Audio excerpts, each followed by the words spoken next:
Rajasthan medical college teachers association Ajmer द्वारा राजस्थान में चिकित्सा शिक्षा एवं अनुसंधान की गुणवत्ता बनाए रखने की मांग को लेकर 5 दिनों से हड़ताल। डॉक्टर छुट्टी लेकर बैठे धरने पर। हड़ताल के 5 दिन होने के बाद भी डॉक्टरों की मांगे नहीं मानी गई। सर क्या मांगे है?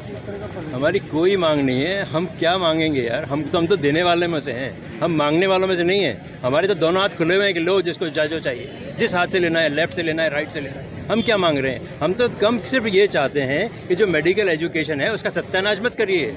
एक एजुकेशन, एक टीचर ऐसा होता है कि जो अपना सर्वस्व देना चाहता है अपने स्टूडेंट्स को।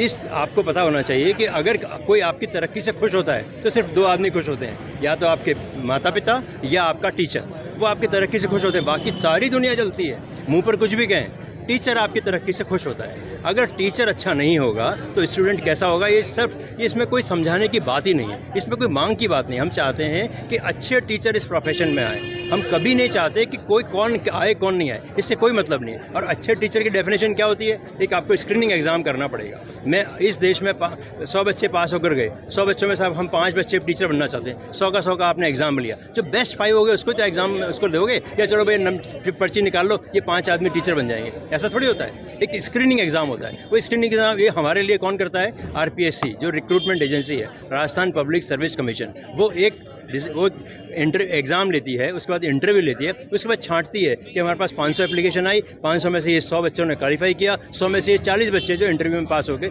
Now they can become medical teacher. अब सडनली क्या होता है? नहीं साहब, जिसके पास में MD डिग्री है, चलो आ जाओ भैया, आपने 10 साल काम कर लिया, आप असिस्टेंट प्रोफेसर बन जाओ। जैसे 15 साल आपने काम कर लिया, आप प्रोफेसर बन जाओ। ये क्या बात हुई?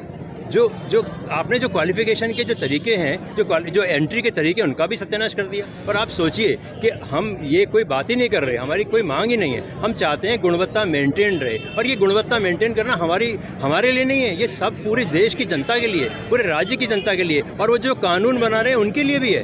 वो अगर जाएंगे तो उनको कोई अच्छा डॉक्टर ढूंढने के लिए मिलेगा तो पता लगा अरे डॉक्टर अच्छा नहीं है। और हम ढूंढते ना, शहर में पूछते भाई अच्छा डॉक्टर कौन है, गूगल में सर्च करते हैं अच्छा डॉक्टर कौन है, 4 आदमी से पूछते हैं कि अच्छा डॉक्टर कौन है। अब आप पूछेंगे साहब नहीं साहब वो भी नहीं, वो भी नहीं, वो भी, आपको सर्च में सब लिस्ट में 0, फिर कहाँ जाओगे आप लोग?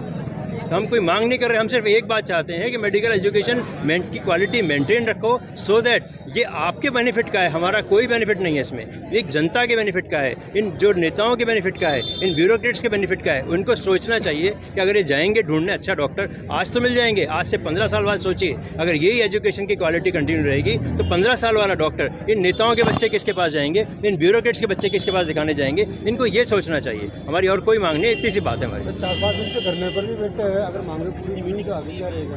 देखिए, ये तो बड़ा गंभीर विषय है कि हमको इस लेवल पर आना पड़ रहा है।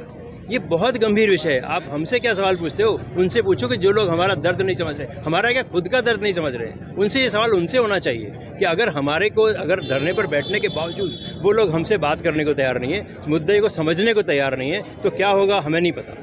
हम कभी नहीं चाहते कि हम किसी भी तरह से किसी भी व्यक्ति को परेशानी हो। हम स्वयं का कष्ट उठा रहे हैं। ये धरने पर वो लोग बैठे हैं जो आज छुट्टी लेकर बैठे हैं, अपने खुद की जेब छुट्टी लेकर बैठे हैं, इसलिए धरने बैठे हैं। कोई वर्किंग आदमी धरने पर नहीं बैठा है, बिल्कुल नहीं बैठेगा। हम अपने वर्क को कभी सफ़र नहीं करना चाहते, लेकिन हम चाहते हैं कि हमारी कोई सुने, किसी तरीके से सुने। ये हमारी धरने पर बैठने के लिए छुट्टी ली इन्होंने? बिल्कुल, कोई भी आदमी ऐसा नहीं है कि जो वर्किंग में है साइन करके यहाँ बैठा हुआ है, या तो वो ऑफ में, डे ऑफ में, या छुट्टी लेकर बैठा हुआ है।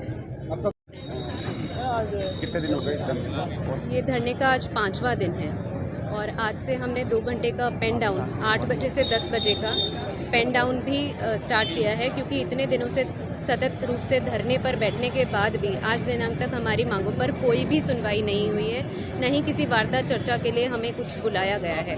तो इसलिए अपनी आवाज़ सरकार तक पहुंचाने के लिए हमें ये कदम उठाना पड़ा है कि 8 से 10 बजे तक का 2 घंटे का पेन डाउन हमने आज से स्टार्ट किया है। और हमारी जो मांग है, जैसा कि आपको पहले से ही विदित है कि हम चाहते हैं कि कोई भी बैकडोर एंट्री नहीं हो। अब ये बैकडोर एंट्री किस वजह से की जा रही है? इस वजह से की जा रही है क्योंकि आरपीएससी में जो वैकेंसियाँ पिछले 5 सालों से निकाली जा रही थी, अब आरपीएससी एक ऐसी संस्था है जो सब जगह के लिए रिक्रूटमेंट करती है और वही एक लीगल चैनल है रिक्रूटमेंट का। अब वहाँ पे जो वैकेंसियाँ निकाली जा रही हैं उनके समय पर ना तो रिजल्ट आ रहे हैं, रिजल्ट आ जाते तो उनकी इंटरव्यू की प्रक्रिया नहीं हो रही है, इंटरव्यू की प्रक्रिया हो रही है तो उनके थ्रू जो रिक्रूटमेंट है, पोस्टिंग्स हैं वो नहीं आ पा रही हैं। तो इस वजह से पिछले 5 से 6 वर्षों से जो चिकित्सा शिक्षा का क्षेत्र है उसमें वैकेंसी खाली पड़ी है। अब एक जगह अगर खाली पड़ी है, वहीं पे दूसरी जगह जहाँ भी कमी है जो कि रूरल एरियाज़ हैं, डिस्ट्रिक्ट हॉस्पिटल्स, पीएचसी, सीएचसी हैं, वहाँ पर भी 40% स्पेशलिस्ट की कमी आज राजस्थान में बनी हुई है पिछले 2024 की रिपोर्ट के अनुसार। वहाँ जहाँ कमी है वहाँ से उठाकर अगर आप यहाँ भरना चाहो, ये तो यही हो गया कि एक भूखे की थाली में से लेके आपने दूसरे भूखे को दे दिया खाना, पर वहाँ पर भी डेफिशिएंसी अक्यूट हो जाएगी और रूरल हेल्थ सर्विसेज भी अक्यूटली अफेक्ट होंगी अगर ये इस तरह का मूव करते हैं। तो अलॉन्ग विद जो चिकित्सा शिक्षा की गुणवत्ता है उसमें कमी आने के साथ साथ आपकी रूरल हेल्थ केयर भी पूरी तरह से चरमरा जाएगी। तो इसका सोल्यूशन भी हम देने के लिए तैयार हैं सरकार को कि आप नियमित रूप से आरपीएससी की प्रक्रिया से भर्ती करें। जो प्रमोशन है वो एनएमसी टीईक्यू 2025 के नियमों के अनुसार 4 और 3 साल में करें तो अपने आप जो चिकित्सक शिक्षक हैं आपको मिल जाएंगे, एलिजिबल गाइड मिल जाएंगे।